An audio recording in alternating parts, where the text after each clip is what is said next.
आ गइल आवा ठूस ल। तनी बोले के सीख ले ना तो यही खातिर नु कहियो छोड़ियो दे। छोड़ देब त केस फौजदारी लड़े खातिर तैयार रहियो। केस तो लड़ लेम लेकिन फौजदारी का कहाला। का करतर हो ए नहीं बोले के ना बोले। हाँ तो मोर के बतियावे लगे नु तो बाद में मत कहियो कि डेरवा बतारन। बबुआ शराब पिए लो ना, जुआ खेले लो ना, कोनो लड़की से चक्रो बका ना।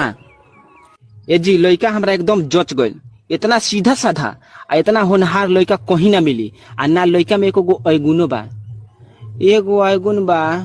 कौची बबुआ हम सब बात झूठ बोलनी हो।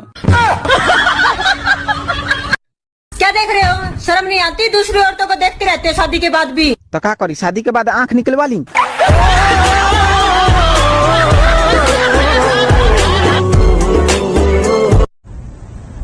भाड़ में जाओ लेकिन भीड़ भाड़ में मत जाओ।